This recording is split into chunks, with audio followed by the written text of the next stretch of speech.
So guess what happened today? I composed a new bass guitar piece. Yeah, believe it or not, your buddy Andrew the fine artist took a little detour into the world of music today. You know how much I love this city, right? It's all the humming, the bustling, the vibrancy, the colors, the graffiti, the blasts of steam from the manhole covers. There's always something new to explore. This grand cacophony, this symphony of sounds and senses that is New York. It kind of inspired me to try and encapsulate that energy, you know? Picture it, my fingers dancing on the strings, each note humming along with the rhythm of the city beat.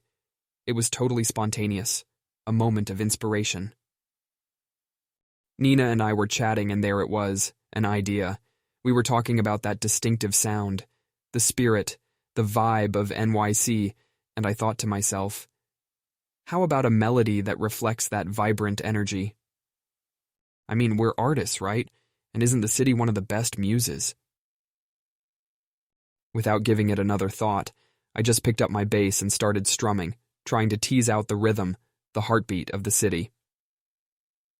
Before I knew it, I had laid down this cool, dynamic piece that I feel captures a bit of the soul of New York. Nina was a bit surprised, but delighted. She motivated me to go out and visit the Guggenheim for a break and some inspiration. You know her, always the happy-go-lucky one with ideas to spare. I think this might finally get me out of my studio for once. Though, as she pointed out, I'll have to ditch my morning green tea ritual for a day. I know. Imagine that. We got to talking about exploring new things, like getting out and tasting some of that delicious Thai food that's been on my bucket list forever, or freeing my imagination and seeing where it flies. You know how much I love spicy food, so how about this? A spicy solo performance on my bass, inspired by a fiery Thai dish. What do you think about that, huh? Who knows, maybe the burn and thrill could flow into my music, just like the vibe of NYC did. Oh God, I might be getting carried away, but isn't that what having fun with art is all about?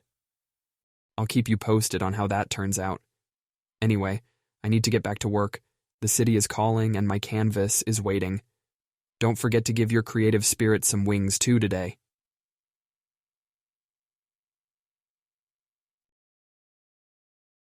So, Nina and I were chatting today about our love for art and how it's an emotional roller coaster sometimes. You know how it is, each piece I create is like reliving those emotions I felt at the time. And then it was amazing to hear Nina say that those emotions resonate with the viewer too. It got us pondering about the beauty of art. It's more than just something visual. It doesn't just go easy on the eye, but it transcends language, touching souls, spreading like a ripple in a pond. Remember how I told you about the Guggenheim? It's really something, huh? Nina wanted to catch a free concert going on there tonight. Music, art, they're all coming together at this one iconic spot. Makes me miss my early days, my first visit, being awestruck by kinetic sculptures. And now, holding my own exhibits, still can't believe it sometimes, you know? Anyway, speaking of exhibits, Nina fell head over heels for a piece of artwork by this budding artist named Alma. She even thought of buying it. Kind of heartwarming to see such encouragement for emerging artists, right? You bet I gave her a thumbs up, though perhaps I was slightly biased. And, oh, you remember Joker, right? Saw it on Netflix recently. Turning out quite a masterpiece, even in the cinematic universe, stirring up emotions just like any fine art would. Played around with a philosophical thought about the thin line between sanity and madness. Nina teased me about getting too deep into it, though I guess we all become philosophers when touched by art, right? Anyway, it's been another day of contemplating life through the lens of my art. The emotions, the experiences, they all flow together, coalescing into the strokes of my palette. The best part is, each day brings a deeper understanding of my artistic identity, and each fine dab of paint layers onto my journey through the art world. Here's to more such self-exploration.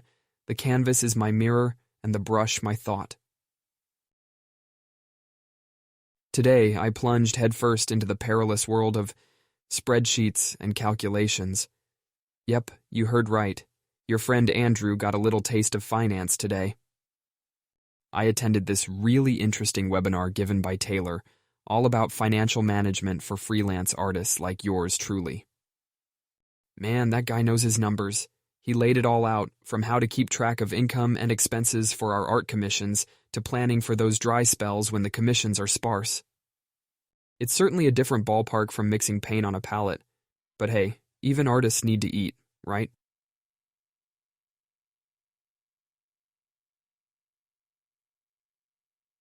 Gotta say, it was quite the reality check, but Taylor knows how to decode such complex stuff in a way even I could comprehend. Remember that chat Nina and I had about breaking the typical starving artist stereotype?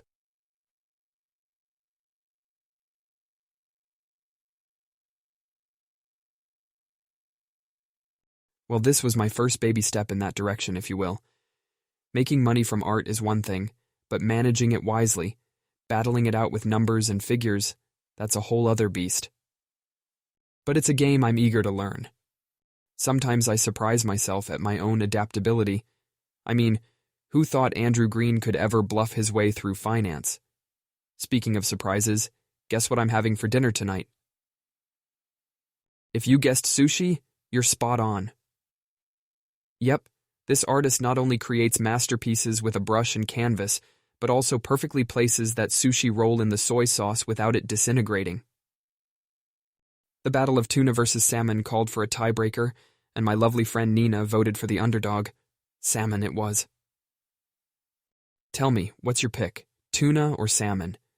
As for my evening ritual, guess what I have lined up today? I'm checking out the new Arctic Monkeys album that Nina's been raving about. Remember we used to be big fans of their older tracks? Well, she says this one is similar, but with a twist. Let's see if it's a hit or a miss. Ah, just imagine it, pal.